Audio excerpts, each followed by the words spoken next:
কতদিন পর পর হস্তমৈথুন করা যাবে সে বিষয় নিয়ে আমি কথা বলছি। আমি কাউন্সিলিং সাইকোলজিস্ট আসজামা রাজু। এটি একটি যৌন শিক্ষামূলক একটি ভিডিও। অবশ্যই এটা কোনো ধর্মীয় রীতিনীতি বা অন্য কোনো পার্সপেক্টিভে এটাকে ব্যাখ্যা করা যাবে না। ক্লিনিক্যাল প্র্যাকটিসে যে বিষয়গুলো খুবই ইম্পর্টেন্ট জানা দরকার সেই বিষয়গুলো নিয়ে আমি কথা বলছি। কতদিন পর পর হস্তমৈথুন করা যাবে সেটি আপনারা প্রশ্ন করেন বিভিন্ন কমেন্টের মাধ্যমে। আসলে এই রিলেটেড অনেকগুলো তথ্য ইতিমধ্যে আমাদের চ্যানেলে আছে।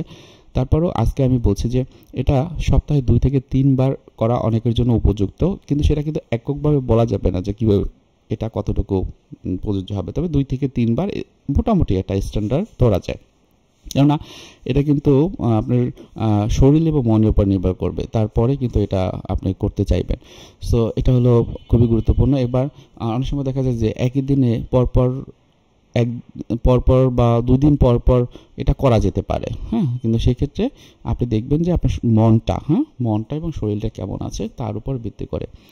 মনে রাখবেন, অতিরিক্ত পরিমাণ যদি আপনি করেন সেক্ষেত্রে আপনার মাথা ব্যথা, ক্লান্তি এবং আপনার অন্যান্য যে মানসিক অবসাদগ্রস্ততা সেটা কিন্তু বেড়ে যেতে পারে।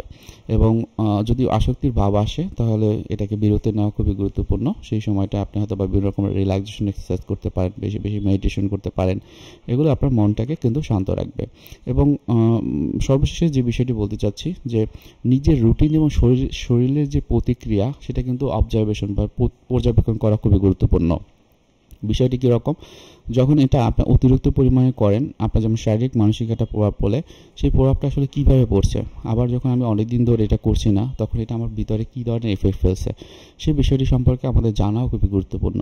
মনে রাখবেন, অতিরিক্ত পরিমাণে হস্তমৈথুন যেমন খারাপ, তেমনি অতিরিক্ত পরিমাণে এটিকে নিয়ে বেশি বেশি ভাবাও কিন্তু মানুষের ক্ষেত্রে খুব সমস্যা তৈরি হয়। সুতরাং এটাকে একটা কন্ট্রোলে রাখবেন এবং আপনার শারীরিক, মানসিক, সামাজিক এবং ধর্মীয় স্বাস্থ্য কীরকম থাকছে সেটিও একটু সচেতনভাবে আপনি একটু লক্ষ্য রাখবেন। আজকে ভিডিওটি এখানে রেখে দিচ্ছি। কারো কোনো প্রশ্ন থাকলে অবশ্যই কমেন্টের মাধ্যমে জানাবেন এবং আপনি অবশ্যই আমাদের চ্যানেলটি সাবস্ক্রাইব করে রাখবেন আশা করি। ধন্যবাদ।